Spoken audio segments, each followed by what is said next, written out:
Hello, everyone, and welcome to this virtual multi-stakeholder discussion on planned relocation. Certainly a timely issue right now for all of us. My name is Beth Ferris. I'm a professor at Georgetown University and I've worked on these issues for a long time. I'm on the advisory group of the Platform for Disaster Displacement and work with the Coalition on Dignified Planned Relocation and work closely with Paula on various protection issues. So really delighted to be moderating this session. We have a dynamite lineup for you, and hopefully this will shed some light on a complex undertaking that's likely to become much more relevant and used in the future.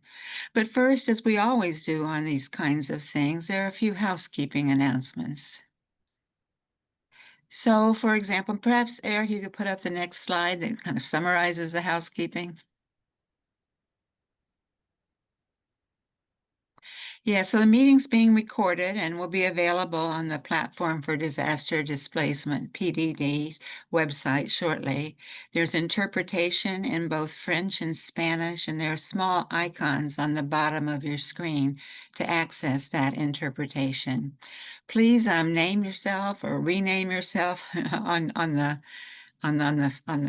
Zoom picture with your organization name and your name. You could say PDD Otley. I'll change mine in a minute to say Georgetown, Paris.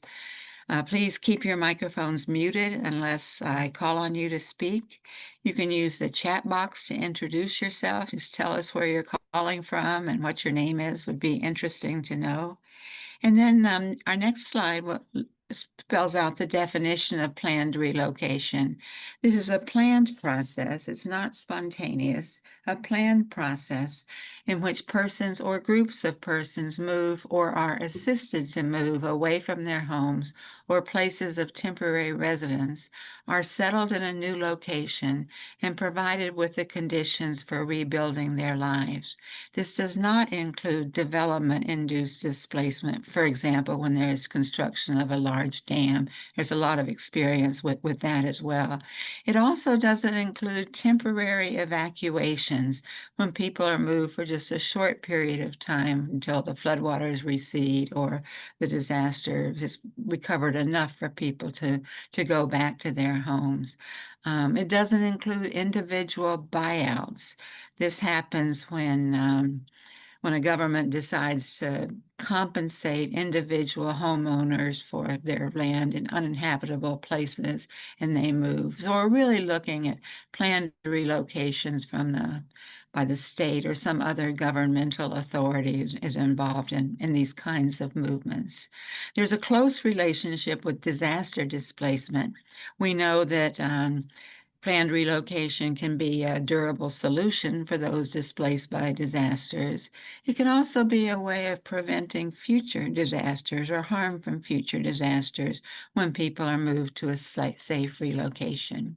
And finally, next slide, just to recap the objectives of this multi-stakeholder dialogue. We want to exchange and learn from various experiences around the world. A lot of the examples, I'm sure, will come from the Americas and global examples, as well as from Africa and other regions. We want to discuss challenges and opportunities to integrate protection of human rights throughout these processes and to identify joint regional and national opportunities for effective and inclusive action. So this is a timely issue. It's been exactly 10 years since the release of the first guidance on planned relocations, and certainly we've seen an explosion of interest in the subject in recent years.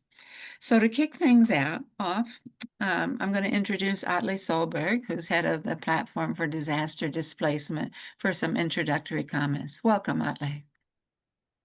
Thank you so much, Beth, and thank you so much for supporting us in this event. I think I would like to say that you are one of the person that have been working on this issue for so long time, and I think we all have learned from you as long as I can remember. Beth has been working on planned relocation in the context of disasters and climate change. So I think we are really fortunate to have you guiding us today. So I wanted to say that up front. And so good morning or good afternoon, evening, to colleagues online. My name is Atle Solberg. I'm head of the Secretariat of the Platform on Disaster Displacement, the PDD, and the Secretariat is based in Geneva, Switzerland. The platform is a state-led initiative, and we are currently under the leadership of the government of Costa Rica. So we are very happy to have this dialogue with a focus also on the Americas, and the government of the Philippines are holding the vice chairmanship. We are very excited as a secretariat and also as PDD to do this with partners and to see so many online with us today, showing, as Beth said, the interest of the topic. For us, 2025 is an important year. This is 10 years since we endorsed, or since governments, more than 100 governments, endorsed what we refer to as the Nansen Initiative Protection Agenda. And the NEPA, which we sometimes call it for short, or the Protection Agenda, is what we refer to very often as a toolbox of different instruments or practices that can be used to avert or minimize and address displacement. And it's also a compilation of effective practices, and it has some very strong recommendation. And we believe that 10 years after its endorsement, its relevance is still very strong. So we are very happy to link our birthday or the commemoration of the Nansen Initiative Protection Agenda with this dialogue today. And what is important is that although the protection agenda speaks about disaster displacement, it's very much a toolbox about all forms of human mobility in disaster and climate change context. And planned relocation is an element of what we refer to as human mobility in this context. The Nansen Initiative Protection Agenda didn't develop in a vacuum. It was very much based on 7 regional consultations between 2013 and 2015 with governments. And then we had 5 regional consultations with civil society. And many of the effective practices and recommendations that came out of the Nansen Initiative process was drawn from these consultations at the regional level with governments, civil society, practitioners, and others. And in every civil society government consultation or government consultation, the issue of planned relocation came up. How do we manage, how do we approach the issues of planned relocation? Just as Beth said, it's about managing risks, how to avoid displacement, and how to find solution, and how does planned relocation as a concept, but also as a practice, fits into this. And I looked at the agenda for our regional consultation in Costa Rica in December 2013. That's almost 12 years ago, and we had a panel. We had a conversation where we discussed the caso Gunayala and Panama. So the conversation we had in 2013 about how to approach planned relocation, how to find solution, and how to do this in a right manner are still very valid today. So handing back to Beth as moderator, we hope that this dialogue can be used to learn from the past, try to capture what did we learn over the last 10, 15 years when we have looked at planned relocation more systematically. How can we overcome the challenges we see today in processes where planned relocation is necessary or even a solution? But how do we also prepare for the future? Because the challenges, particularly in the context of the adverse effect of climate change and global warming, will not be less in the future. So we need to also scale up our efforts. So with that, I wanted to really heartfelt thank our partners for this event, the Water Initiative, who initially proposed these dialogues as part of the NEPA +10 commemoration. The Climate Migration Displacement Platform, CMDP, that has also generously financed the dialogue today with support for translation. The Coalition of Dignified Climate Relocation that is partner, and also, and finally, the Special Rapporteur on the Human Rights of internally displaced person that we will hear from later, Paula. So Beth, thank you so much for guiding us through this, and I wish you all a successful dialogue. Thank you. Thanks, Utley. It's always good to hear from you. We're now going to turn to Resama in Latin America, and we'll hear from Zenaida Lauda, and she'll speak in Spanish. Ella va a hablar en español. Entonces, bienvenida, Zenaida. Welcome, Zenaida. Muchísimas gracias, Elizabeth. Buenos días a todas y todos, o buenas tardes, dependiendo del lugar donde estemos. Muchas gracias por la presentación, Elizabeth. En representación de Resama, es un enorme placer estar presente en este diálogo para poder discutir y aprofundar sobre las reubicaciones planificadas y reforzar la importancia de este tema y también para conmemorar los avances significativos que han habido sobre el tema a lo largo de los últimos años, ¿no? También queremos resaltar la extrema importancia estratégica que tiene esta agenda en el tema de desarrollo de la región latinoamericana y del Caribe. Sabemos que los impactos del cambio climático vienen siendo sentidos por diversas comunidades en diferentes contextos, tanto rurales como urbanos, generando desplazamientos forzados, asentamientos precarios, en su gran mayoría sin una adecuada planificación y sin ningún tipo o muy limitado soporte gubernamental o institucional.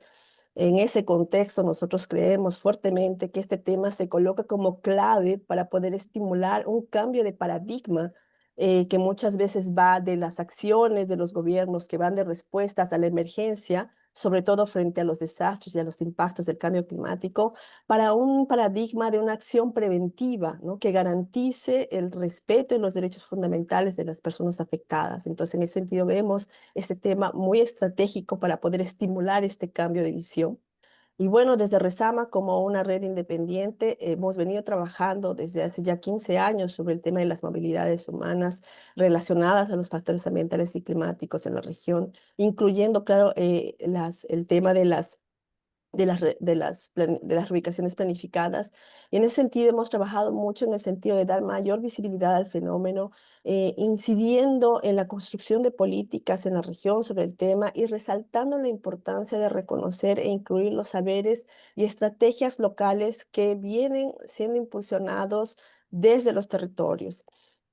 Para la búsqueda de soluciones más efectivas, ¿no? En ese sentido, nosotros actualmente estamos desarrollando un proyecto que se llama Desde las Bases, los invito a todos a buscar en internet, que justamente busca visibilizar estas situaciones de movilidad o inmovilidad que vienen sufriendo diversas comunidades en la región, y buscamos con este proyecto conectar estos contextos y que las propias organizaciones que participan o son afectadas por estas situaciones también se conecten a fin de compartir sus estrategias de resistencia, adaptación y respuesta a las movilidades en la región desde sus territorios, incluyendo, claro, las reubicaciones planificadas. Bueno, en ese sentido, yo felicito a los organizadores por este evento y espero que podamos tener un espacio muy rico de discusión, de intercambio. Y bueno, te devuelvo la palabra, Elisa. Muchas gracias. Muchas gracias, Zenaida, and thank you very much. And we've always appreciated the work of Resama, bringing very important context to our discussions. We'll turn now to Paula Gaviria, our Special Rapporteur on the human rights of IDPs. Paula presented a report on planned relocations last year, which is excellent. If you haven't read it, maybe someone can put it in the chat because it covers a lot of the main issues that are confronted by all efforts at planning these relocations. So Paula, welcome. It's nice to see you and look forward to hearing from you. Beth, thank you so much. And it's also an honor to be moderated by you. And it's an honor to be part of this important discussion to celebrate the Nansen Initiative Protection Agenda, which recognizes, as Atlas said, planned relocation with respect to people's rights as a strategy to manage risk or disaster displacement and other human mobility displacement. But I also want to recognize today all of those behind these years of progress. And many of you are here in this webinar. Thank you for all the effort to make the Nansen Initiative happen, as Atle was reminding us, but also to keep the progress going. And it's always a pleasure to join forces with the platform on disaster displacement, with Elizabeth, as I said, Georgetown, Erica Bauer, who's also here, And it's also good to meet new partners and friends, not so new, but also friends as Resama, Zenaida, and others, the South American Network for Environmental Migrations, and others. As a special rapporteur on the human rights of internally displaced persons, I focus on strengthening the government and the international response to internal displacement, including the one caused by the adverse effects of climate change and disasters, as you might know. And from the start of a mandate, in dialogues with many of you here, I decided that displacement in the context of climate change and disasters had to be a top priority of the mandate. So as Elizabeth said, my first thematic report to the Human Rights Council last year looked at planned relocations of people in the context of disasters and climate change. We already shared, I think, the report and a short summary in English and Spanish in the chat. But I really wanted to thank here today Atle and all the team of the platform on disaster displacement that supported really the process of the making of this report. As I said, Georgetown for dedicated support to the input of the report, and any of you that is here, that I'm sure many provided submissions. I am glad to be here continuing the discussion today with such strong engagement. Elizabeth already said it, planned relocation should be a last resort. People want to stay in their communities, in their homes, or return after displacement, and they have a fundamental right to do so. Relocation should only be considered in exceptional circumstances, when other options to protect the lives and health of the communities and other impacts of the disasters and the adverse climate change are exhausted or become just untenable.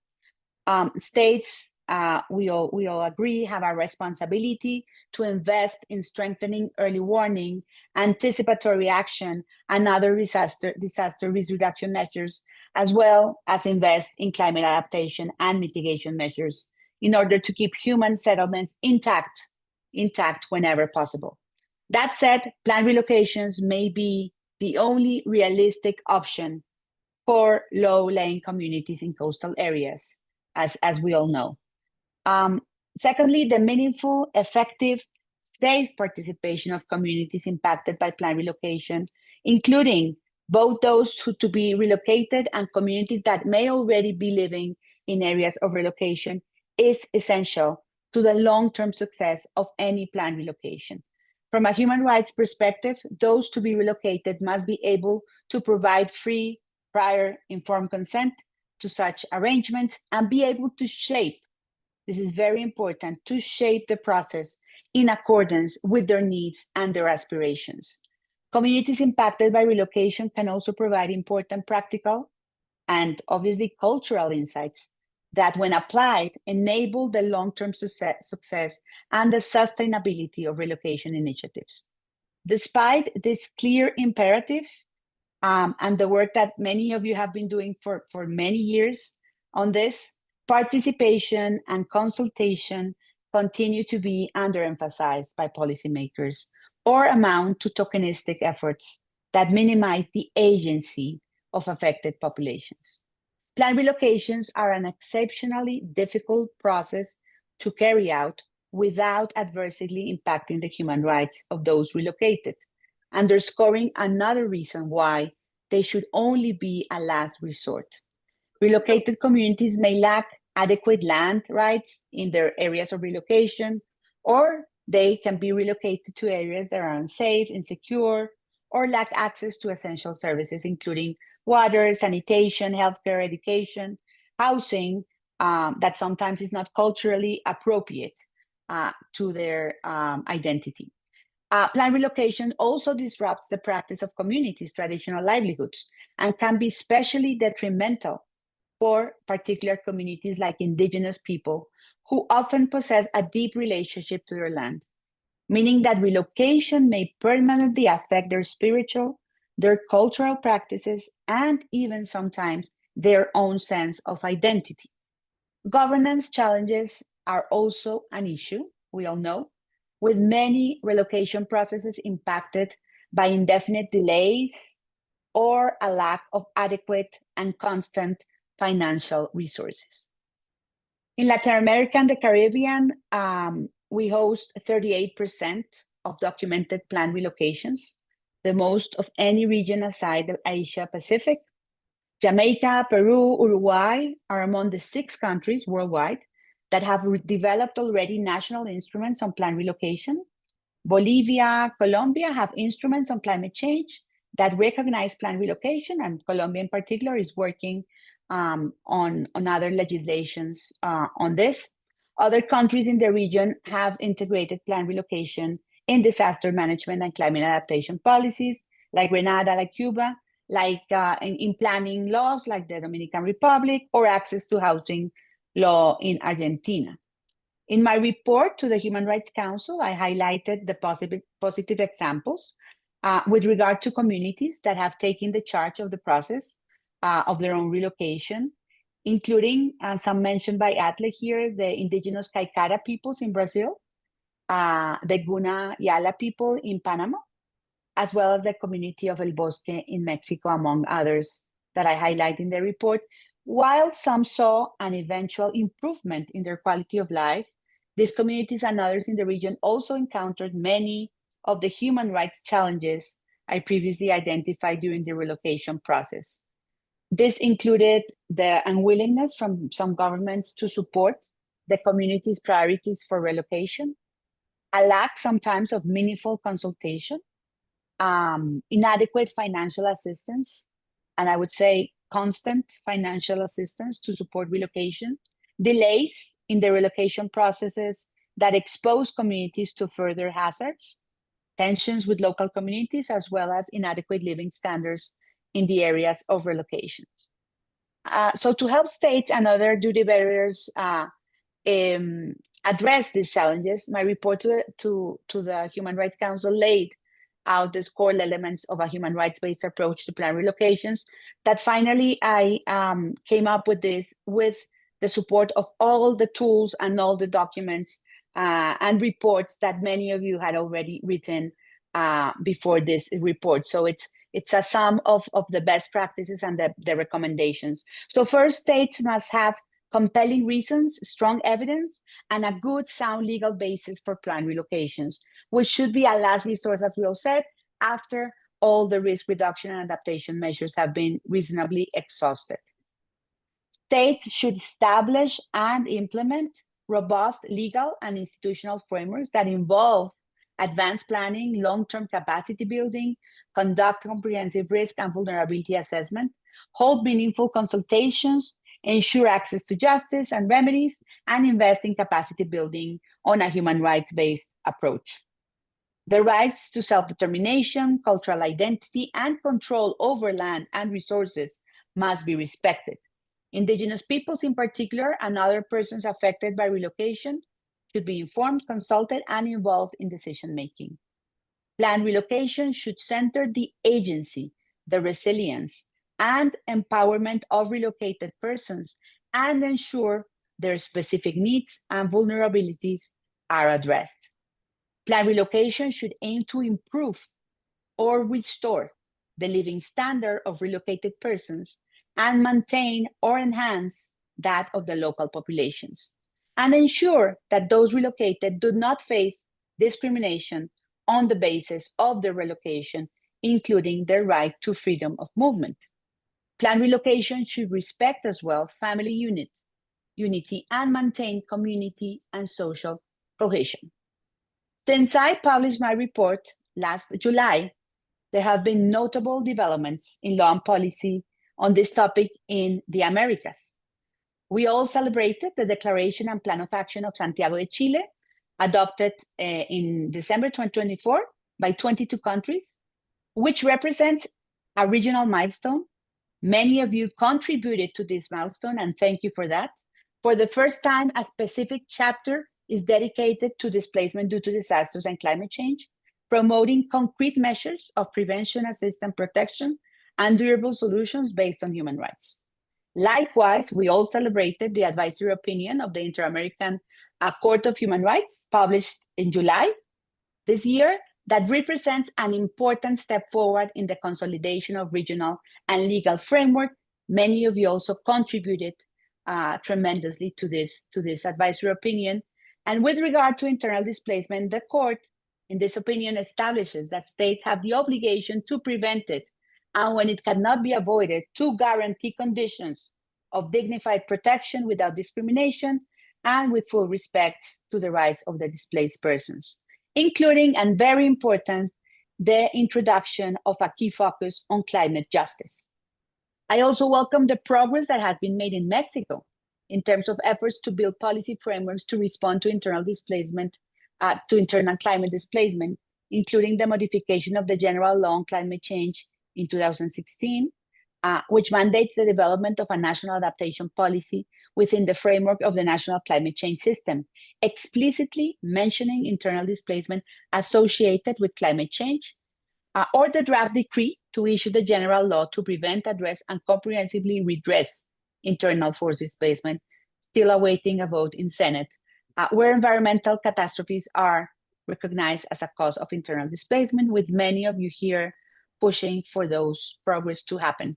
And at the global level, we also celebrated the International Court of Justice advisory opinion, where they reaffirmed the responsibility of states to recognize displaced persons, not only as victims of environmental damage, but as right holders with access to justice and to reparations, including restitution, compensation, and formal apologies or public acknowledgements. These developments are very important, but we need this to translate into human rights-based approaches to plan relocations on the ground in the communities. What is at stake with planned relocations is not only the humanitarian protection, but the dignity of millions of people. We must put affected communities at the center of the policies, ensuring their participation, their access to justice, and the right to decide their future. There is no time to lose. We all know it. It is our collective responsibility to act decisively and humanely to ensure that no one is left behind in this global climate crisis. Thank you, Beth. Thank you very much, Paula. As always, you raise so many important issues. I hope we can have time to discuss some of them, particularly the need for more effective ways of ensuring the full participation and not just tokenistic participation of people affected by these planned relocations. We're now going to start kind of an open dialogue, but I'm going to ask our colleagues from the Platform on Disaster Displacement to kick things off and raise some of the issues you've come across in your work on this area. We'll start with Sarah Kelso, who's the Senior Policy Advisor at PDD. It'll be followed by Juan Carlos Mendez Barquero, who's Regional Advisor in Costa Rica, Central America, looking at planned relocations. But Sarah, welcome. And thank you so much for all the work in organizing this webinar. Thank you, Beth, for moderating and taking us through this agenda. I'm just thinking, wow, what a start. We've already discussed and heard so much, and I'm glad that we scheduled this meeting for 2 hours and we made it a meeting format, not a webinar, to really have the time now. I hope that most people can stay throughout the whole session and also use the chat to engage, to share documents, to share links. And really, we hope to hear from as many of you as possible who would like to share their recent work. From our perspective, at the PDD Secretariat, we really wanted to do this meeting in October of 25, because as Atle explained, it's an important month for us. And also it's timely because in October 24, we already brought some folks together online to share work and experiences and initial challenges and first lessons on planned relocation in such a format. We've actually developed an information brief that I can reshare in the chat for those who are joining today for the first time. And we wanted to check in with, Paula, you said it, all the notable policy and legal developments that happened since you published and presented your report last year. So really happy to have so many different multi-stakeholder colleagues together today. We have government representatives in the room, civil society, academics, and the true PDD, CMDP, Water Initiative, Coalition, Special Rapporteur spirit. It's really great to do this together. Since last year, The Platform on Disaster Displacement has been engaging a lot on planned relocation, as we should, because it's actually a strategic pillar of our strategy 2024 to 2030. There's a whole mandate from the PDD steering group to really be engaging on especially policy development on planned relocation. And we do this as everything with great partners and partnerships. And I will not say so much because we have so many partners on the call, but I really want to invite Erica Bauer later on behalf of the Coalition on Dignified Climate Relocation to say a few words about that coalition, because as the PDD, we've been supporting this new initiative and will continue to do so in the future. And then we also have at least 2 colleagues from United Nations University. I see David Durand de Lacre. With David, you are going to speak a bit about 2 things we've done jointly over the last year. One was a study on funding of planned relocation cases. And the other one is an update, and Christine will speak about a mapping, an evidence base on planned relocation cases around the world. So I really want everyone to hear this from you, but just wanted to set the scene by saying there's a lot that we have advanced on together globally and also regionally. And many of you, or I don't know, some of you might be very brave and join in just a few hours the second virtual dialogue, because there's one that our dear Ranjan Panda, who is also here now with us, will moderate for the Asia Pacific time zone. And we're going to deep dive a little in there about work ongoing in the Asia Pacific region. And PDD, for example, was engaged in a project bringing Fijian and Bangladeshi government authorities together to exchange experiences and lessons on planned relocation. But today, the time zone and also the language setup allows for a deep dive more into the Americas. And so I think I want to just hand over now to Juan Carlos to give a bit of a flavor at the regional level, what the PDD has been able to support governance and stakeholders over the last couple of months. So over to you, Juan Carlos, and really inviting everyone after that to come to the table, share your experiences, your concerns, challenges, lessons, so we can create and build and maintain a network of people, working together to address these challenges from our different viewpoints. Juan Carlos. Thank you, Sarah. Good morning, good afternoon, everyone. Before we move on, let me just take a few seconds to say hello to everyone in Spanish, in particular our dear colleagues and friends. Veo muchas caras conocidas en la sala. Estamos muy agradecidos desde la PDD por el apoyo que hemos recibido de ustedes en los últimos meses y por el trabajo tan increíble que hemos realizado en distintos frentes. Veo muchas caras conocidas de distintos ámbitos, colegas de OIM o former también OIM. Tenemos a Carlos Arenas, que tiene tanta experiencia en Panamá, colegas de Resama, en fin, Andrés Pérez Esquivel, con quien trabajamos muy fuertemente de Argentina, ahora representando al CAF, colegas de la OEA, Ana Gracia, en fin, imposible mencionar a todas las personas que nos acompañan en América Latina, pero muy agradecidos por su presencia esta mañana. Back to our engagement in the Americas. Together, first, let me just highlight something very interesting going on. Together with the Inter-American Institute of Human Rights, we have been working on a draft set of guidelines on planned relocation in the context of climate change, developed from a human rights and gender perspective. And the idea here is not to reinvent the wheel, but to translate existing knowledge and good practices really into a practical operational document, something that can be used by governments and practitioners when planning or implementing relocation processes. The draft is currently being circulated for feedback among colleagues from the Coalition on Dignified Relocation, already mentioned by Sarah, Atle, and Beth Ferris. Many of you here today actually represent that coalition. And we are really deeply grateful for your contributions to ensure that the document truly reflects the current state of practice and the most recent lessons learned. Our aspiration is that the guidelines will go beyond the coalition and serve as a practical reference for interested governments, and also as an advocacy tool helping to align laws, budgets, and cooperation efforts with rights-based approaches. Second, Paola Gaviria already mentioned, there are many things going on in Colombia, but as part of our collaboration with the government of Colombia, we are supporting the National Planning Department, the DNP, in mapping and developing policy lines on human mobility driven by environmental factors at the domestic level. And this is, I mean, while this is not exclusively on planned relocation, some of the policy elements directly relate to the topic. Importantly, this work coincides with the ongoing development of Colombia's National Unit for Disaster Risk Management of a national strategy on resettlement. So this really creates value and coherence between different instruments and basically to avoid fragmented approaches. And finally, we are working in Panama. In Panama, we are working with the Ministry of Environment in a technical consultative process to elaborate a national protocol on planned relocations.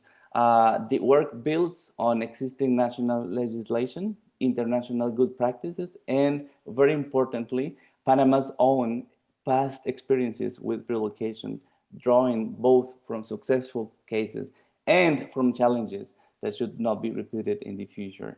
And the goal here is to really ensure that future relocations are dignified, predictable, and sustainable, grounded in participation, risk analysis, livelihood restoration, and interinstitutional coordination. So in the end, as you can see, planned relocation is not an end in itself. It means, it's a means, to ensure that people can live with dignity and with options, even in the face of climate and disaster risks. Over to you, Beth. Thank you. Muchas gracias, Juan Carlos. It's wonderful to see some of the work in Central America and the Caribbean as well. And there are a lot of PDDs work in this area. I also appreciate hearing some of these practical examples, of things that work and don't work and what we can learn, and not just some of the theoretical, more abstract comments. We're now going to open the floor for discussion, but we're going to start with governments. And we have a representative from Panama that you just mentioned, Juan Carlos. We have Simon Tricot from the Ministry of Environment of Panama to talk a little bit about your experiences there with planned relocations. So, Simón, over to you. ¿Nos escucha? Hola. Hola. ¿Me escuchan ustedes? Sí, está bien. Sí. Excelente. Bueno, muy buenos días a todas y todos. Antes que nada, muchas gracias por la invitación, por la oportunidad de compartir la experiencia de Panamá en este webinar internacional. Yo soy Simon Trichot, experto técnico con Expertise France, la agencia francesa de cooperación técnica.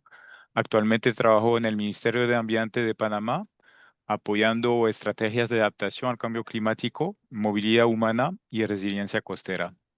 Quisiera empezar esta contribución al webinar destacando un punto fundamental. Aquí en Panamá, el marco normativo reconoce explícitamente la movilidad humana en relación con eventos climáticos, sea repentinos, así como de lento progreso. Este reconocimiento es esencial porque en realidad permite abordar a las distintas formas de movilidad, incluyendo a la reubicación planificada, y eso no como emergencias aisladas, sino como parte de una política pública de adaptación y de planificación territorial. En este marco, el Ministerio de Ambiente, con el apoyo técnico de la plataforma sobre desplazamiento por desastre, ha iniciado un proceso de elaboración del Protocolo Nacional de Reubicaciones Planificadas. Este instrumento busca orientar a las instituciones públicas y a las comunidades y con la definición de pasos claros se pretende identificar, prevenir y gestionar procesos de reubicación de manera anticipada, coordinada y basada en derechos. Este trabajo se nutre de experiencias muy concretas y ustedes ya mencionaron algunas y estas experiencias pues básicamente permitieron sacar lecciones aprendidas a partir de los retos enfrentados Ya mencionaron algunos de ellos, pero por ejemplo el tema de participación comunitaria, el tema también de coordinación interinstitucional y el enfoque culturalmente sensible. Una de las más reconocidas o conocidas es la reubicación de la comunidad indígena de Gardisungdup en Gunayala, en la costa caribeña del país. Se trata de un proceso que responde a un contexto complejo de vulnerabilidades y de riesgo. Por un lado, vulnerabilidades sociales y económicas, con un hacinamiento extremo, limitado acceso a servicios esenciales como el saneamiento o la educación. Y por otro, amenazas climáticas y ambientales con el aumento del nivel del mar, que podría generar una inundación permanente de entre 50 y 80 centímetros hasta finales del siglo. Además de los efectos de fuertes oleajes y aguajes.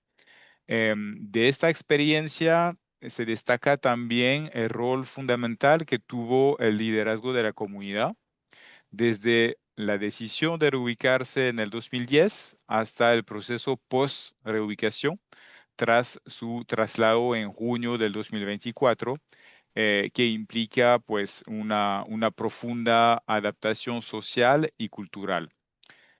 Hablamos de un proceso de adaptación al nuevo entorno y de redefinición de distintos aspectos estrechamente vinculado con las vidas de las personas y la gobernanza local de la comunidad.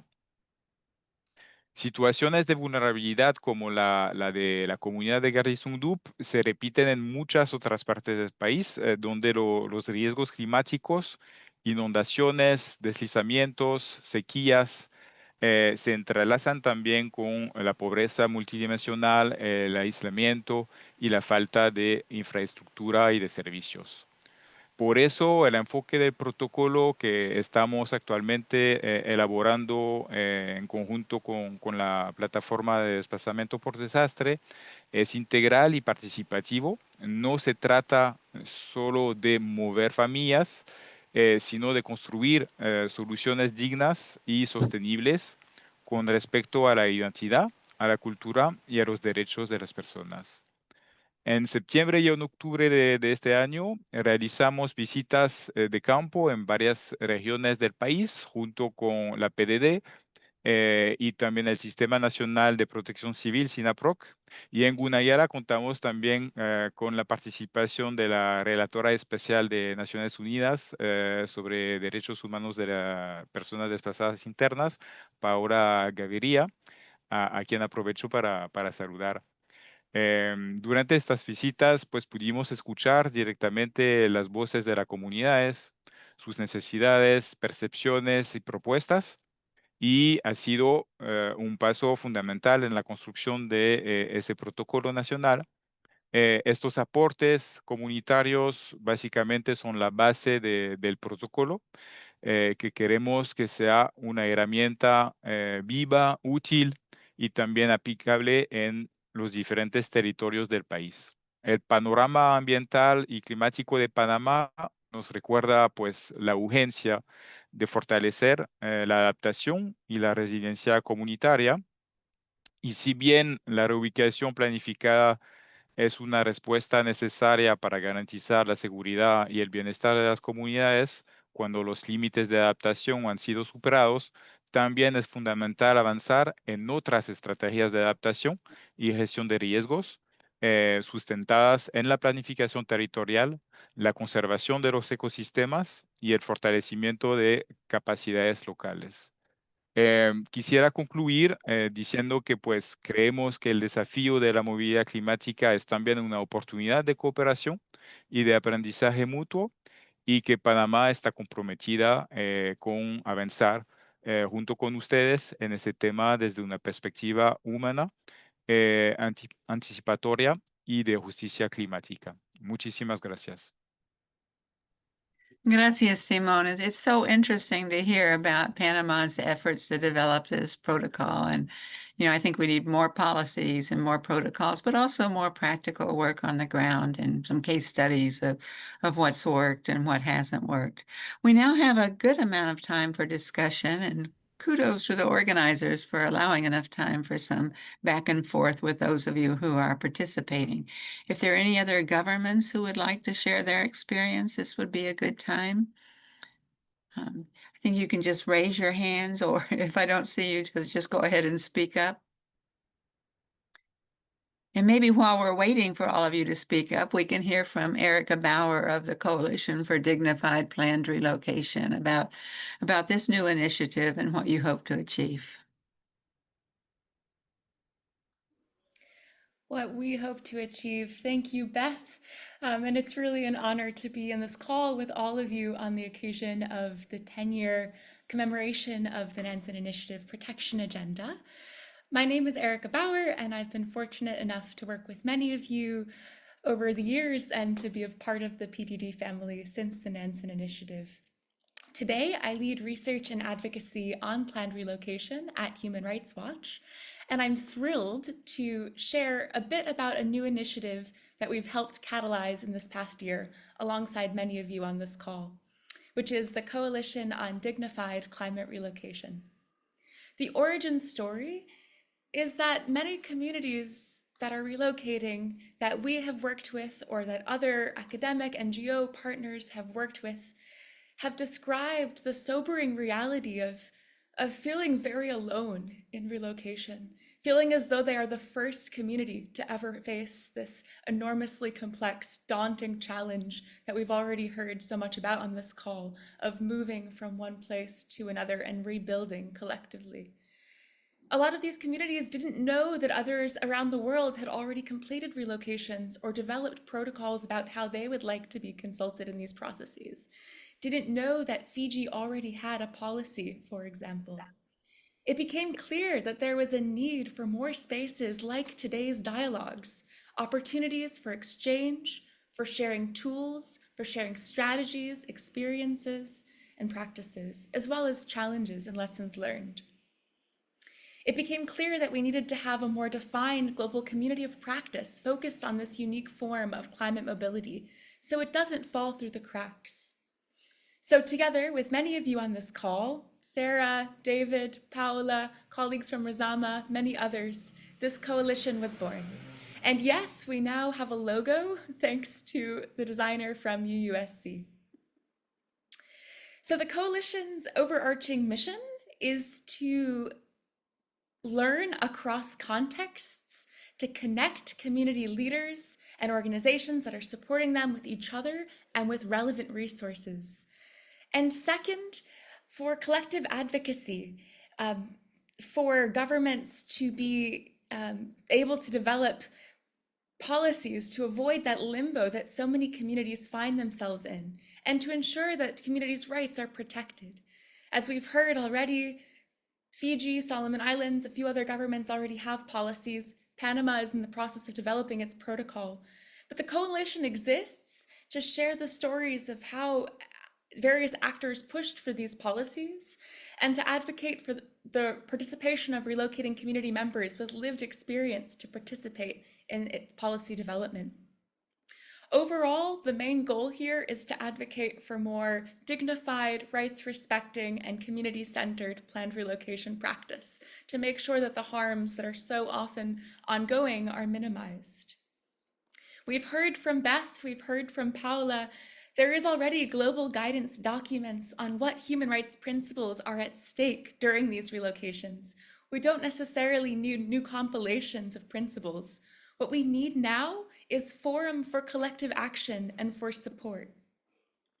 So far, we've had an in-person convening in New York City. Over 40 community leaders and their supporters participated in a 2-day launch with lots of strategizing and planning. We've then had virtual calls for the coalition in July and working groups focused on knowledge exchange and knowledge production in August. Everyone who shares the goals is welcome to join. Please imagine yourself in this photograph. We'll share a link in the chat in just a moment, or you can scan the QR code on this slide to join. Our next calls for the coalition will be at the end of the month. Much like these dialogues, we'll have one for the Americas, Europe, and Africa, and another for the Asia-Pacific region. And more information about the timing and how to join will be available if you fill out this form. We hope you join and continue these critical discussions with the coalition and beyond. Thanks, Beth.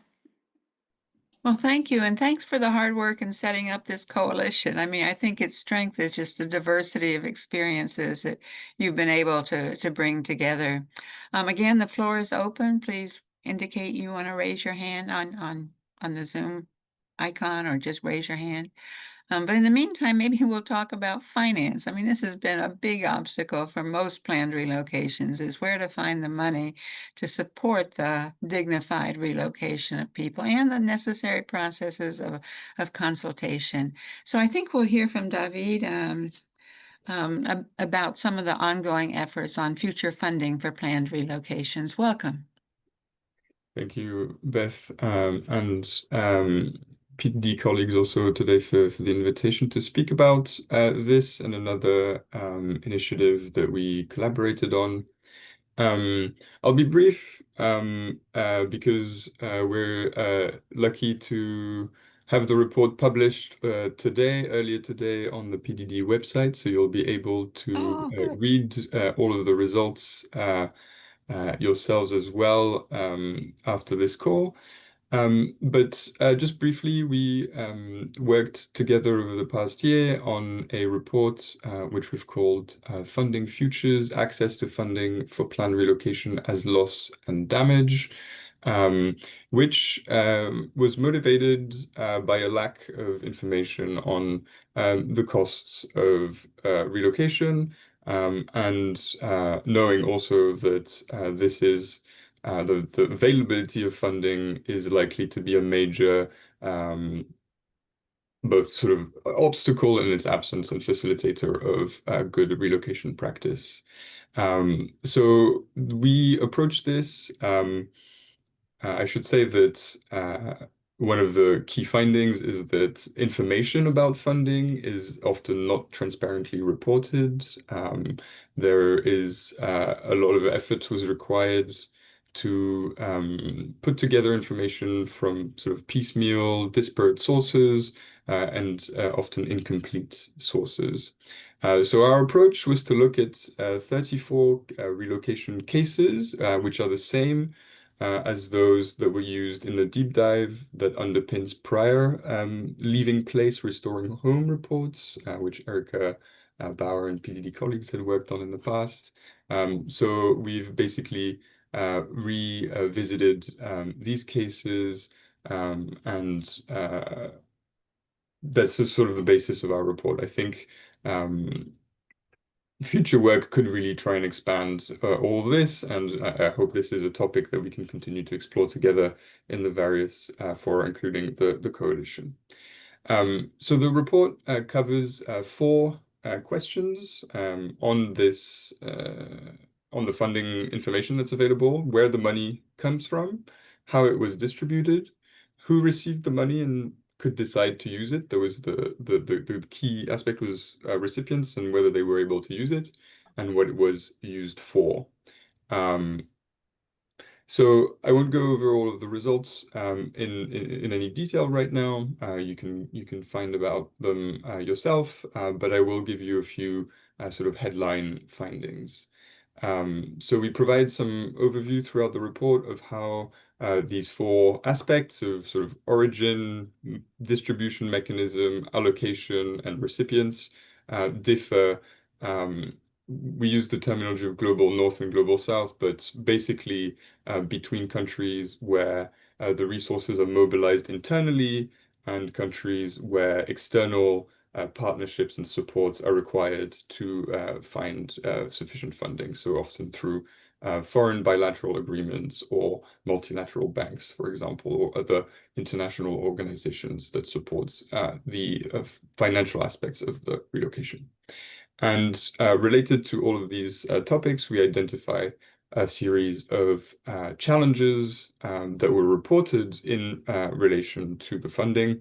The key one is simply that often there is not enough money, but specifically, this has complicated implications once there is a little bit of money that allows the start of a process, but then leaves it unfinished, for example, or allows only for partial relocation, or arrives in steps so that relocation becomes a long stop and start process that in itself is a very difficult and often traumatic experience for communities that are then engaged in this long-winded, insufficiently funded process.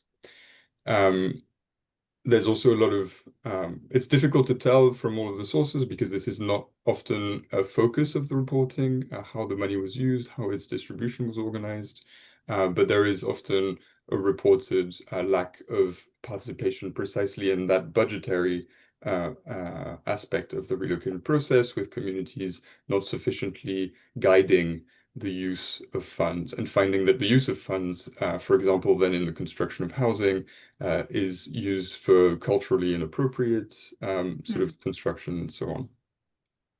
So those are just some of the highlights. The report is actually quite short and lots of bullet points, so I hope you can navigate through it easily and find the information you're looking for, and that we can work together also in future to try and complete this and maybe develop a little bit of an information sharing process so that there is a better information about funding opportunities and challenges in the future on planned relocation. And I'm happy also to answer any sort of immediate questions that come up if people are wondering about some of our findings. Should I speak about the simulation, or perhaps I'll wait and leave it at that for now and talk about. Okay, well, feel free to come back and talk about the simulation, but I'm so glad you've done this report. I can't wait to read it because financing is such a crucial issue. Let me ask you, David, before we move on, did you look at the possibilities for using loss and damage funding to support planned relocations? Yes, so this was one of our motivations, was to think about that aspect. I confess that I probably need to have a reread of what exactly we concluded before I answer this fully. But maybe one of the headline things about this is that the loss and damage funding architecture is still being built, and we do see that in some cases this might be an appropriate source of funds. But given the scale of the need and the diversity of country contexts, it's more likely, and this is something we observed, that funding will come from a diversity of sources, also thematically, in the sense that relocation, depending on the context, can be classed more as an adaptation measure and a public policy. I think the colleague in Panama highlighted that relocation is also thought there as part of territorial planning more broadly. And so unlocking the funds for effective relocation will also require coordinating funds from diverse sources, not just loss and damage, though I think that could be an emerging place to find money, but also disaster risk reduction, adaptation planning, just general also infrastructure development if for some of the more expensive aspects of relocation. Great. Well, thank you. And I know that the Center for Global Development recently put out a report challenge to multilateral development banks, really urging their engagement with planned relocations. Last person I have lined up, so get ready to ask your questions, make your comments, is Anne-Christine Link from UNU, who's talking about updating the great database that PDD started on planned relocation. So Anne-Christine, what's happening now? Thanks so much, Beth. Yeah, my name is Anne-Christine. I work at UNU in Heidelberg University, and I'm not sure if it's possible for me to share a screen. I think I can, so I'm quickly going to show you one slide where I'm kind of summarizing what I'm doing. So as Beth has said, I'm currently working on updating this amazing global data set, which is part of a PDD-funded project, Leaving Place, Restoring Home. And what Erica and Sanjula did here is kind of skimming and looking through predominantly academic literature and try to identify climate-related plant relocation cases. Here you can see a map of the cases they had been able to identify when looking at documents from 1970 until 2021. At the bottom left, you can see they kind of established a quite concrete definition of what we actually mean when it comes to climate-related plant relocation. So there needs to be a direct link to a specific hazard. We're talking about the movement of people and not infrastructure, for example. We also look for a community or group of people that is being moved with the intention of this relocation to be permanent. We're also looking for an aspect of planning, and we also hope to identify the origin and destination, communities or places, which is quite difficult in some of the cases. So what I'm doing now, since this database only exists until 2021, I'm currently updating it to also include papers between 2021 and 2025. I'm pretty sure most of you have seen this database, so what kind of information can you access in this database? So we have information on the region where the relocation is taking place, the country, origin, destination, the hazard, also what kind of typology we're speaking of.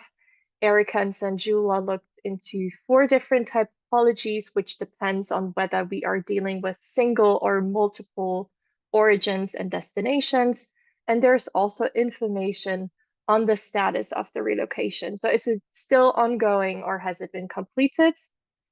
And I'm also currently kind of exploring whether we can add more information. Of course, there's always like limited capacities and time available, but I would love to add a little bit more information, possibly on the size of the relocation if information is available, or outcomes, with which is something that I'm personally really interested in.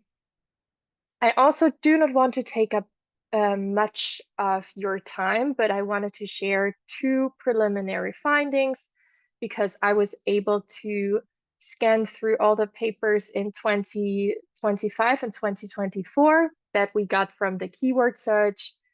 And I was able to add 80 new cases to the database simply from papers from 2025 and 2024. I also took a look at where are kind of these cases happening, and what you can see right away that we still have lots of maybe new relocations or additional information on specific hotspots, for example, in the Pacific, lots of new papers, for example, on relocations in the Philippines. But what is also interesting to see is that we have plant relocation cases in new countries which have not been in the database yet. For example, a case in Greenland or plant relocation discussions in Portugal. So yeah, I think this is kind of the 2 main observations that I wanted to share. Maybe one more information on what do I want to do with this database. So one idea is to do a publication together with Erica, who has been supporting me greatly in this endeavor to update the database. And we also hope to make all this information in the database publicly available. And we're currently thinking about multiple options to make it as accessible as possible. That's everything that I wanted to share. If you have any questions or comments, yeah, I'm really open to receive them. And thanks so much for letting me talk about this work that I'm doing right now. Well, thank you, Anne-Christine. This is such an exciting initiative, and I strongly encourage you to make the database public. I mean, many of us are kind of anxious to find out what's happening in different regions, and it's sometimes difficult to track down sources. So kudos for the work you've done so far, and looking forward to seeing more of it. Floor is now open for questions, comments. I wonder if there's anybody on the call from IOM, OEMA in Latin America. They've developed, I think, a very interesting model on how to determine the costs of planned relocations, looking not just at the logistical components, but also at the psychosocial dimensions, how to compensate for some of the losses that people experience when they move. I don't see Dalila on the call, but okay, well, I'll try to put the link to the information in the chat. It's available in Spanish, and I think there should be an English translation out soon. Floor is open for comments, questions. What have been your experiences with planned relocations? What policies have been developed? What concrete initiatives to ensure that people affected really do participate in these processes?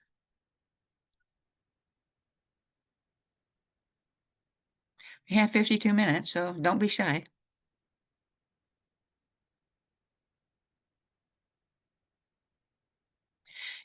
Yeah, please, Anne-Christine. Yes, thanks so much. I have a question for David and the team doing the funding exercise. You were saying on how it's so difficult to find information on like where is money coming from, where is it going to? Do you have any idea on why it is so difficult? Because this is such important information that can be used to make future initiatives more efficient and effective. So do you have any ideas on why it is so difficult to access this information?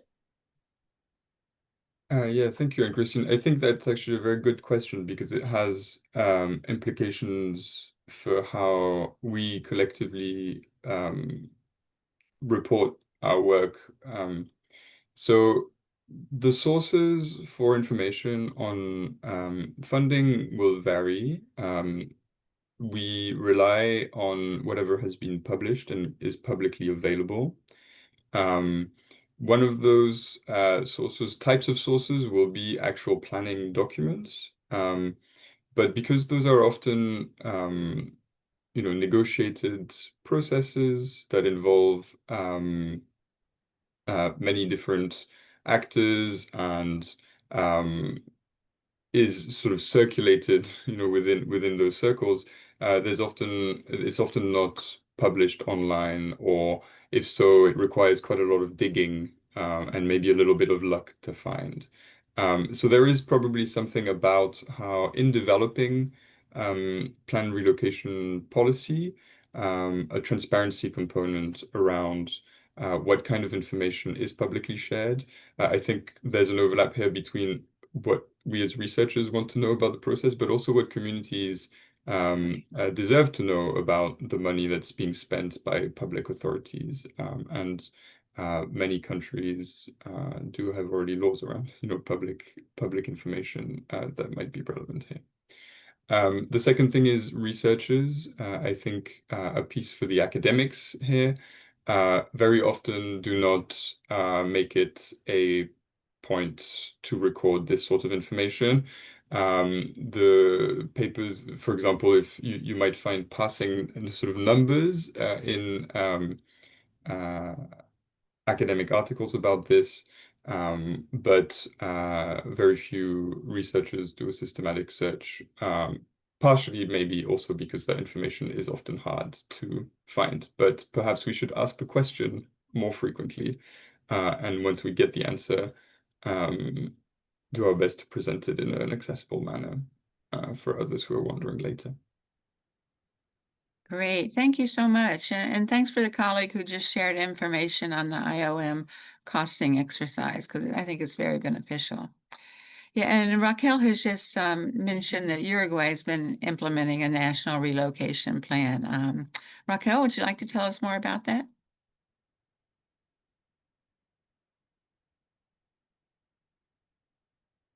Oh, don't see it. Yes, well, I will speak Please. in Spanish. Muy bien. So it will be easy for me to share with you in Spanish. And sí, tuve la posibilidad de iniciar el periodo en el que se planteó ese Plan Nacional de Relocalización En este momento están en el inicio del cuarto gobierno que ha continuado con ese plan y creo que es muy importante resaltar al menos tres aspectos. Primero, que es una política pública de Estado, podríamos decir, porque los gobiernos han sido de distinto signo y de todos modos han continuado con el plan. En segundo lugar, que se realizó con fondos nacionales, que son del Fondo Nacional de Vivienda con el que cuenta el país. Y en tercer lugar, la importancia que han tenido los equipos técnicos, tanto sociales como de diversos aspectos, ya sea de la arquitectura, de la organización, de la economía, y que han trabajado con las comunidades y su participación, garantizando todos sus derechos, hasta al menos 2 años después de que se realice el traslado de las personas. Por supuesto, tienen muchos desafíos. Algunos de esos desafíos fueron estudiados por estudiantes de la Universidad de Viena, de un doctorado. Se llama Jana Donat, la persona, y ha publicado diversos artículos. Me encantaría invitarla a que esté en la coalición también. Y su tesis de doctorado sobre el tema que incluye muy fuertemente el enfoque de género, de derechos y de participación, va a estar el año que viene publicada y la compartiré con todas y todos ustedes. Muchas gracias. Oh, thank you. Muchas gracias, Raquel, for sharing this experience from Uruguay. I saw a hand from Joyce Takindisa. Joyce, do you still want to say something? Yes. Oh, good. Welcome. Please introduce yourself. Thank you very much. My name is Joyce Takaindisa. I am based in Kenya, Nairobi, and I work for CIAT as a migration and climate security specialist. I listened to, the planned relocation processes that have been taking place, particularly, in Latin America. And I was just wondering what your views would be. I've come across situations, at least on the side in Africa, where people are relocated, say there's a disaster that has happened, and then people are given temporary shelter or they are relocated elsewhere, even permanently. Right. And then they find maybe after a year or less, they remigrate back to where they were moved from because of their attachment to their intangible cultural heritage. And often you find them talking about, how they cannot be separated from their ancestral lands, and also how in some cultures, the dead are living, they are the ancestors that guide them. And so if they abandon their graves and are relocated to a safer space, then it's as if they have lost that protection. How then should planned relocation work in such instances where you plan and then people are still willing to go back to places that may be dangerous for them or that are no longer habitable because of that attachment to their intangible cultural heritage? I just wanted the views, and if any of you have come across that, how you've dealt with that in your programs or interventions. Thank you very much. Well, thank you. A really good question, how to deal with some of the cultural issues of people who are relocated and want to be back. I know there have been some cases where people have been encouraged to at least visit the graves of their ancestors, even if they're not living there permanently, but that's not always a solution for these cases.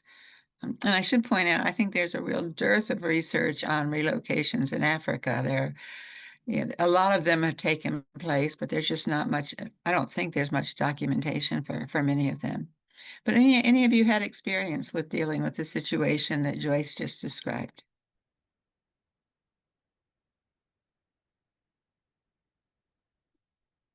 Okay, well, certainly something for all of us to think about. And Resama, Zenaida. Sí, Elizabeth, gracias por el comentario. Me parece súper interesante traer ese aspecto porque tal vez es una cosa que dentro del trabajo que en Resama venimos realizando principalmente en los últimos años, más direccionado al fortalecimiento de capacidades de organizaciones de base, nos damos cuenta de la necesidad que existe, inclusive para la academia, de pensar en cómo la percepción del riesgo juega un papel importante y cómo esa percepción debe ser construida junto con las personas del territorio, porque esa percepción es lo que va a determinar la forma como ellas se relacionan y cómo ellas van viendo los cambios que se van dando en los territorios. Entonces es un proceso que debe ser trabajado junto con las propias organizaciones, respetando justamente esos vínculos que muchas veces los que no tenemos ese vínculo territorial no conseguimos percibir. Entonces creo que es un trabajo realmente, un desafío bastante grande, inclusive para quienes pretenden aproximarse y fortalecer ese trabajo de territorio, en respetar estas formas de construcción de la percepción junto con la población para que se piense también las mejores soluciones. Es muy difícil pedirle a una comunidad indígena o tradicional dejar, no solamente por las cuestiones inclusive culturales, sino por los propios medios de vida. Hay un caso, por ejemplo, que nosotros vimos en un estudio que hicimos en Rezama, en una comunidad en Argentina que se llama La Curvita, que fue una comunidad pesquera que fue arrasada, y toda la población, toda su comunidad fue arrasada por el río Pilcomayo, y ellos nos mostraron todo lo que dejó simplemente así en construcciones llenos de barro y se sentía cuando conversábamos con ellos cómo esa pérdida de la identidad no solo estaba vinculada a la pérdida de las casas, sino al hecho mismo de haberse distanciado del río, porque eso es lo que lo identificaba culturalmente. Entonces, ellos nos comentaban que a pesar de haber sido una decisión muy difícil colectiva de la comunidad tener que trasladarse, se trasladaron más o menos unos 15 kilómetros más adentro, ellos todavía continuaban retornando al río, porque esa es la forma como se perciben y cómo ellos mantienen sus vínculos, ¿no? Entonces, fue interesante ver cómo ellos estaban ajustando sus formas de reapropiarse de ese territorio, a pesar de haber reconocido la necesidad de haber dejado el territorio inicial. Entonces, creo que eso nos muestra cuán flexibles debemos ser realmente, reconocer esa diferencia en la forma como percibimos y nos relacionamos con el territorio para poder pensar esas soluciones que realmente respondan a la necesidad de esa población, ¿no? No, eso no significa de que la población hoy esté bien, ¿no? Hay innúmeros desafíos, creo que quienes somos de aquí, de América Latina, sabemos los innúmeros desafíos que se enfrentan en ese tipo de situaciones, pero fue interesante ver cómo ellos también están buscando readaptarse en ese contexto de reubicación forzada que tuvieron que experimentar, ¿no? Entonces, solo un poco colocando ese punto para ver si conseguimos discutir un poco más. Gracias. Oh, thank you. And I point out that the World Bank did a study, I don't know, 10 years ago, about experiences with relocating people from environmentally fragile areas, particularly in rivers likely to flood. And they found that in almost all cases, they'd move a population, but other people would move into that area, partly because of livelihoods, and the need for land. And, so I think that there are a lot of dimensions to this issue that need some further thought. We'll turn to David and then to Erica and then Anne Christine. Thank you. Yeah, to Joyce's point and to build on to that, and speaking just more from a familiarity with the literature rather than specific sort of experience with communities. But I think that point Beth picked up on about what happens to the land, I think is really crucial and sometimes omitted aspect of relocation. For example, in the United States, there's often this conversation around what's called climate gentrification, which is basically the idea that the land vacated by relocated people is then redeveloped or appropriated for other purposes. And when we add the layer of the spiritual, cultural, traditional value of that land to the equation, that only, I think, compounds the need for recognizing that people who leave someplace still have a connection to it and should have a right also to access, to visit, to maintain a relationship to the places that matter to them, even if that's no longer their permanent place of residence. And then maybe just to say, I mean, that maybe was like just my main point on this here. The people have their hands raised, so I'll just pass on to Erica. Okay, well, feel free to come back anytime. We'll turn to Erica and then Anne Christine. Thanks. I think Joyce, Zenaida, David, these are brilliant points, and so many of them agree with. just one to add, Joyce, I think you point to something really important here, which is that people move back and forth every day, translocal mobility, and as a result, they need ongoing transportation access. This is something that often relocation planners aren't thinking about. They assume that as soon as the land has been vacated, no one lives there. But in fact, one of the most important considerations for relocation planning is making sure that people who've been moved or who've chosen to move have, whether it's public bus or taxi service or other transportation back and forth on a daily basis to access those culturally significant sites, to make sure they're able to participate in their culturally significant livelihoods, whether it's fishing or other. Another recent finding from research is the importance of placing planned relocation sites on major transportation arteries so that people have more access to public services in that regard.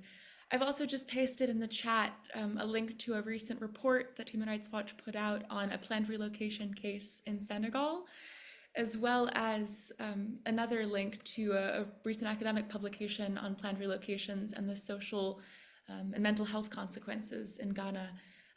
But agreed, I think you point to a really important hotspot gap where more additional research is needed, and where we'll only continue to see these themes about the importance of cultural heritage in these processes and the need for transportation continue.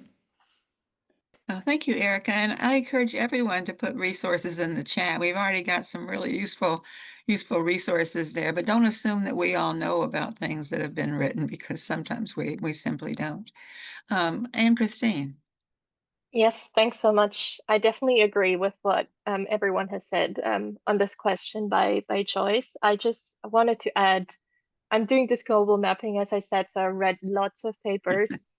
And almost in every other paper, it kind of said, okay, people are actually moving back. And that, of course, happens a lot in cases where decisions were made top down and communities did not have a choice in selecting the relocation sites. And so choice, engagement matters. And at the same time, I think also distance matters. For example, I had the opportunity to work with a friend of mine, Anna Pickett-McKellar, in Fiji, together with a community in Wendawa. And here, this community decided that they're just going to relocate a few hundred meters away from the origin sites, because to them, access to land and sea is the most important thing. And just by relocating a few hundred meters away, they could still move on a daily basis between the sites. So I would highlight distance matters, and of course, being involved in the decision on where to relocate is important. Great. Well, thank you so much, Anne Christine. And we'll now turn to Paula. Thank you, Beth. Now, very fast, just in the visit that we made with PDD that Simone was reminding us about, there was a woman in her 90s, I think, Raquel and Juan Carlos, you don't let me, and Simone, lie. She was over 90, I think. And she used to be a very important community leader that was key for the process of the Guna community to advance in their relocation. And she was a women leader that broke all the patterns of the patriarchy of the indigenous community as well. And she's now in the relocated site. But she had her eyes, my feeling was that her eyes were somewhere else. And she said, her daughter said, who's also a leader, that her mother wanted to go back to the island to die. So I think governments should give the conditions for this to happen at the end. So everything that I just wanted to resonate on everything that you said. And this is part of my report. I also make some recommendations on this, but I wanted to also highlight, Beth, that next week, Tuesday, I'll be presented to the General Assembly my next report, that it's about integration in urban context. It's another issue, but it's focused on the intangibles that Joyce mentioned. I think intangibles are not valued, are not resourced, are not included in the different policies, and they should, because these are the ones that make the livelihoods of the people better and people be able to rebuild their lives. So yeah, I wanted to share that. Joyce, your question is key for this conversation. Thank you. Well, thank you for sharing that, Paula. It's really sad when you hear comments like that. I want to go home to die. Let me turn to Yana. Well, welcome, Yana. It's nice to see you. Tell us about what's happening in Ukraine. Yeah, nice to see you too. I'll say it very briefly. I just want to say thank you very much to you, Beth, and Paula, for your report, and to all colleagues for the fruitful and rich presentations and discussion. It was truly valuable to hear perspectives from another part of the world, and of course, warm greetings from Ukraine. Thank you, Beth. Well, thank you. While we're on Ukraine, I recently read an article, it's not published yet, on the relocation of businesses in Ukraine. It was in a very different context and conflict, but it led me to think about, you know, the importance of relocating businesses, private sector, livelihoods, if you really want planned relocations to succeed. And I don't think we have much guidance at all on how you do that and who decides and how to ensure that business interests don't dominate over the interests of the people, either to be moved or those who stay behind or otherwise affected. Yeah.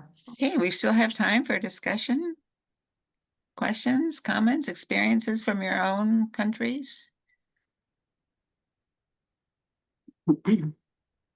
Oh, please, Cheryl Musgrove, I just see that you joined us from Alaska, where unfortunately you've had a lot of experience with trying to get planned relocations off the ground, and particularly with finding money.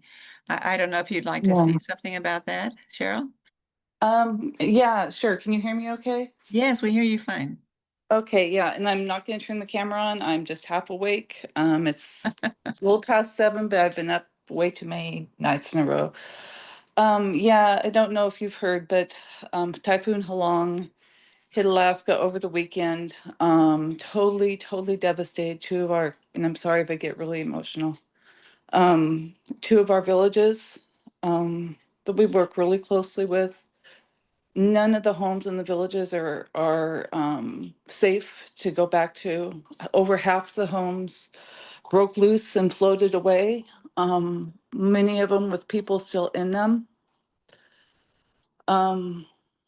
Yeah, it's just been devastating. I believe last night, and I'll be getting on a call here in just about 30 minutes with the state, their daily briefings, but I believe both villages were evacuated last night entirely. No one can stay there. Of course, oil spills, sewage spills everywhere. It's just devastating. They haven't had power. There's over 1,500 people there that have been evacuated. They're going to have to be brought into Anchorage, which of course is way far from their lands. There's just no place to house them out there. The state's talking about building back there. I'm in conversations with the communities about one had already planned to relocate. The other had just started talking about that because both of those villages also got hit with a disaster last August, where they did get a federal disaster declaration. And I'm talking to one of our congressional delegates. Hopefully I'll meet with her staff today about trying to get funding to get them relocated, which of course is going to be very difficult in this political climate at the federal level. So anyway, that's it. But they're strong people. Only, unfortunately, some people were lost, but it's pretty shocking that only one person is confirmed dead. 2 people are still missing. Thank you, Cheryl, for sharing that sad story about what's happening right now. I think it also illustrates the urgency of really understanding planned relocation as a response to these kinds of disasters and a way of preventing future displacement. Mahendra. Yes, I am Mahendra Jagat from Sri Lanka. Good evening from Sri Lanka to everybody. So it is pleasure for me to having this opportunity to share some insight from Sri Lankan context. In the plan relocation perspective in Sri Lanka, there is some mechanism which is regarding to that financial distribution for the people who displaced from natural disasters. Of course, according to the Act number 13 of 2005. So that is, of course, focusing only the relocation where people can establish permanently with the permanent house. So that's the thing which mostly focused. But what I want to share with you, there is no any robust mechanism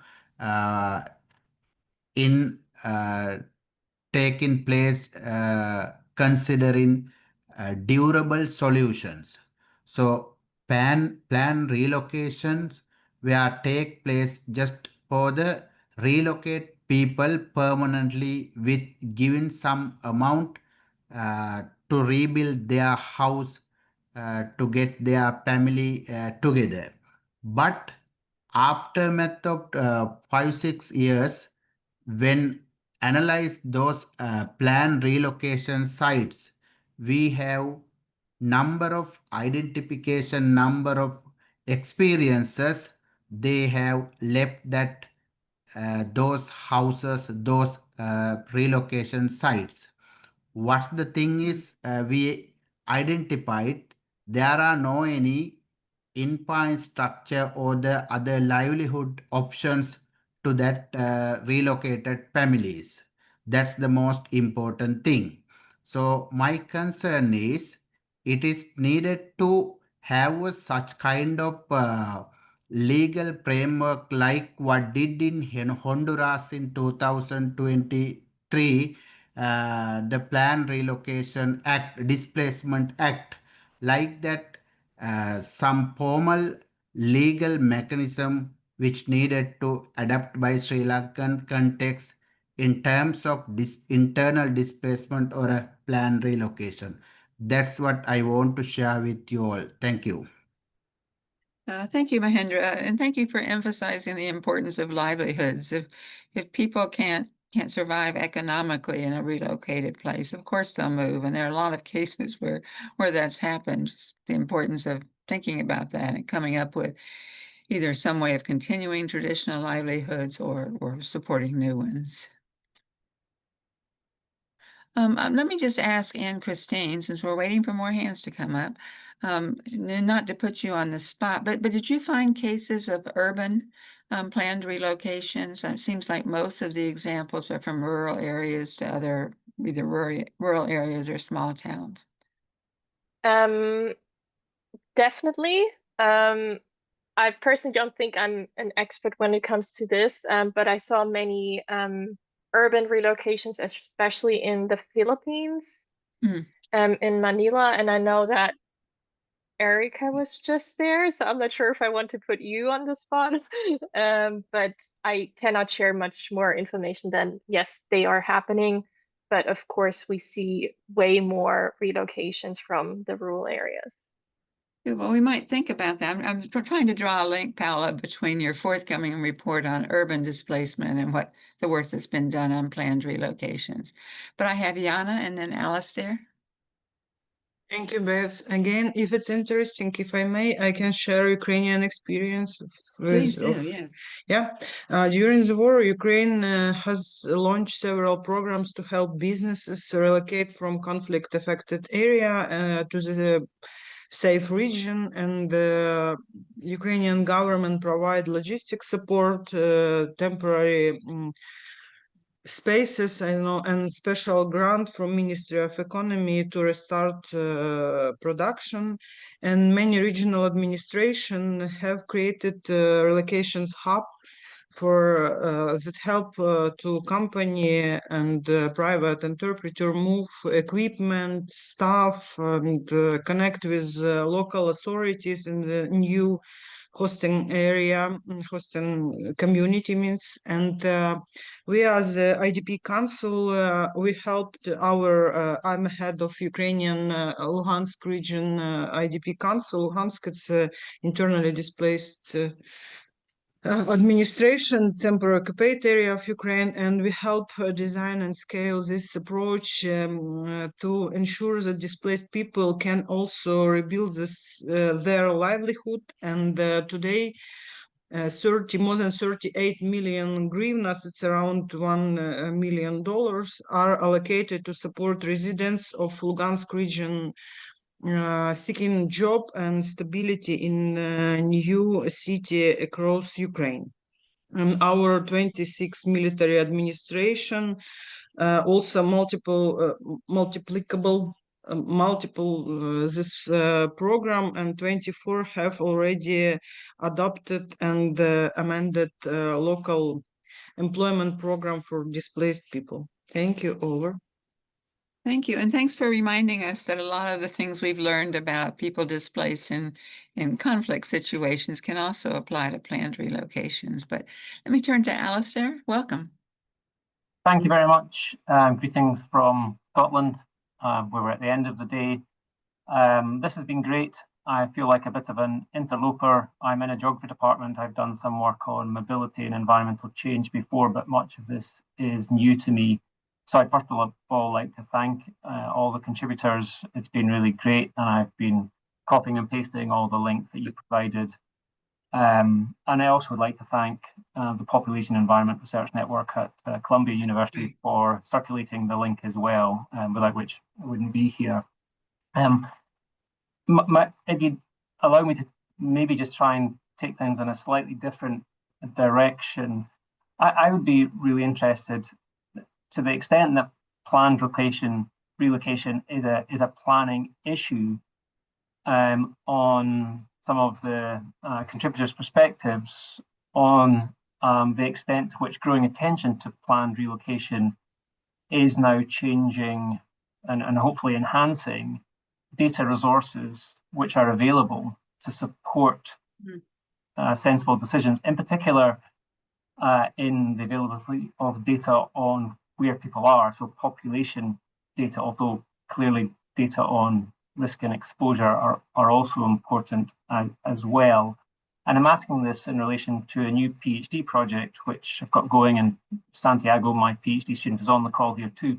He's from Ecuador, and his project will be looking at using gridded population data sets to assess exposure to glacial lake outburst floods risk areas in Peru, in the mountains there. So just it would be interesting to hear people's perspectives. Thank you. Great. Well, thank you. And we look forward to hearing more about the project on mapping the risk involved with glacier melt in Peru or the Andes generally. David. Yeah, hi, and Alistair. I think that's a really valuable question. Again, answering mostly from just an awareness of the literature and having had a lot of conversations about relocations. I think there's two main things around sort of risk assessments. One is that it's a demand. There is very often a request, which will be from local authorities trying to assess risk. And I'll highlight here local authorities. I think one of the problems with a lot of the assessments that are available is that the scale is not, or like the resolution is not sufficiently low, like high resolution to allow local stakeholders to make decisions or support their decision making. So I think that aspect is a particularly important avenue for like research. And then maybe the second thing is communities also very often want assessments, and they want assessments also with a sense that of the assessment not being purely for the government or designed with the needs of the government in mind, because that's often an asymmetry where then when the risk assessment is introduced into the conversation, there are often very strong disagreements about what it means in practice. I mean, we heard from Joyce in the case of Kenya that people have a lot of other considerations in mind besides the risk of a flood or the risk of a glacial outburst or a climatic risk. And the whole tension in relocation decision-making often boils down to planners, people who've assessed the risk and looked at that data saying, well, it's pretty obvious you need to go. And communities replying, well, we don't necessarily agree with this assessment, and we have our own ways of coping with maybe some of these risks that aren't captured in your assessment. And that's where that very specific sort of tool or data set can be a really important point of contention. So I think, which never invalidates the need for it, because without it, there's not even really, the debate is just abstract also, so it can be quite abstracted. So just a few reflections, I think, that are important when talking about risk assessments and relocation. I think we can also talk about the importance of trust in risk assessment. So when a community doesn't trust what the risk assessment says, or suspects that the government is doing this for other reasons, not necessarily to protect the people, but to take control of their land. And unfortunately, there have been cases where governments have used planned relocations for environment as to further other policy goals. Anyway, so I think, it really gets into some of those soft issues of do communities trust the authorities? FEMA, the disaster response arm in the U.S., used to have a provision that if a community didn't like the governmental risk assessment, they could be supported to hire their own technical experts to assess the risk. Given all that's happening in the U.S., I suspect that isn't being practiced now, but at least there's an idea that could be incorporated there. Okay, we still have a bit of time. I think the discussion's been fascinating, all of these different aspects. It kind of underlies how, or emphasizes how complex these relocations are.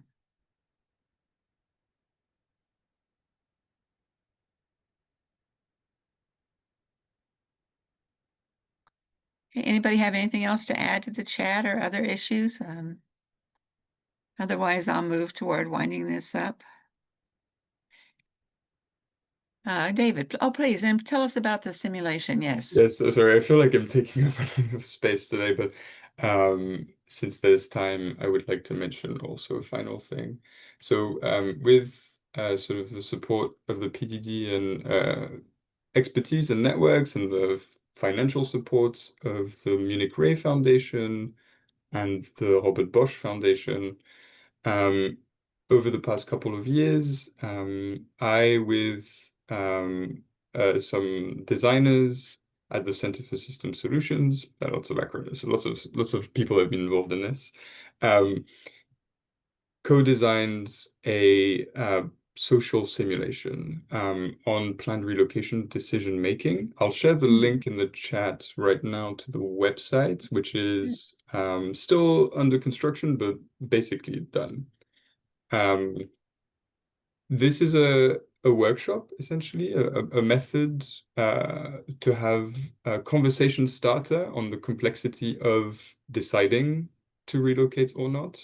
Concretely, just to put it in simple terms, it's a sort of serious game where participants are invited to take on roles in a fictional universe, fictional region, where they represent different constituencies within a couple of communities and different government agencies. And they're presented with a situation where a community is facing the possibility or needs to decide about whether or not it will relocate. And the focus is just on introducing a lot of the issues that we have been discussing today to the participants. Our intended audience is people, particularly in planning positions or potential supporter positions of communities, of relocating communities, who are intending to support but not familiar with the challenges and might have perhaps an overly technocratic or technical understanding of what relocation involves, And the objective is to introduce to them some of those cultural aspects, some of the relational aspects of trust that we were just talking about, and to get them to experience them in a short format to then reflect on. Maybe two things I will add about that. It's a sort of 3-hour facilitated workshop. So it does take a little bit of time. And the ideal use for it that we see, the ideal use case, is one where it's a conversation starter that is then the basis for further conversation about the actual cases or the actual planning that people are engaged in. And it was not designed to use directly with communities, but more as an educational tool on community perspectives, typically to planners. We will be hosting soon in the next few weeks some introduction sessions where we will explain at much greater length how it all works to anyone who's interested, and I will make sure to circulate that information to anyone who is interested, and we'll also publish a handbook shortly in the next couple of weeks about how it all works and the real world case studies that have inspired our design. Oh, That's it. wonderful. Thank you so much. It sounds fascinating. I think we need to know more about how people decide, make these life-changing decisions. I have a few follow-up points to make, but if anybody else would like to add a substantive contribution. Okay, well, I think the chat has been very lively. I mean, I think all of us are frantically copying and pasting, so enjoy the reading that will come afterwards. Let me emphasize, as Sarah said, that there will be another session on the Asia Pacific time zone moderated by Ranjan, who's on this call. It'll be at, oh gosh, 17 October at 5 a.m. Geneva time, so we can do the calculations. The recordings will be made available on the PDD website. And thanks, Sarah, for putting in the chat the info at PDD email for people or website for people who are interested. Anybody who's interested in follow-up, if you want to participate in the coalition, contact Erica. Erica, maybe you could put your email address in the chat just so everybody has it. And I think everybody probably has PDD, Sarah's, or Atle's, but maybe we could just have it all in one place if you'd like to participate further. There's a follow-up workshop similar to this one that's going to be organized a little later in the year with a focus on financing. And I think that will be of interest to everyone working on this. And there will be a webinar launch for the Forced Migration Review, issue 76, tentative plan for the 5th of November at 2 p.m. Oxford time. Okay, let me see. Anything else people would like? Paula, would you like to have the final word here? Oh, you got to turn your mic on. Thank you, Beth. No, I was just writing in the chat, so thank you. I'll erase what I was writing. I was thanking everyone, thanking you, thanking PDD, Georgetown, everyone that convened this webinar. I'll see you tonight at my tonight, 10 p.m. I love those night encounters talking about these issues. So I'll be so happy to be with the Asia Pacific group. And I just wanted to reiterate what I said at the beginning. There's so much work invested here, so much knowledge, and it's like such a nice community of knowledge and practice. So I think we have a lot of work done already, but a lot ahead. So just encouraging everyone to keep doing what you're doing, to join the coalition. It's a powerful coalition. We're going to do and have a lot of impact there, joining all the efforts that you're already doing in your different regions and platforms. So thank you again. Just very happy to have been here. Beth, thank you. Great. Well, thanks to all the participants, and a special thanks to our interpreters who made it possible for colleagues who speak different languages to participate. I think we really need to do this all the time, particularly when we're talking about the Americas. You can't talk about the Americas without Spanish or Portuguese. So And thanks, Joyce, especially. I think we really need to know more about what's happening in Africa, some of the cases that have taken place in Uganda and Mozambique and elsewhere. We need some good discussion about that. Well, thank you, everyone. And I don't think there's anything else for me to say, but it's been a delightful morning. Thanks, everybody. Please share the email, please, the email to join the coalition. Yeah, I think Erica just shared that. Maybe we'll leave the Zoom on.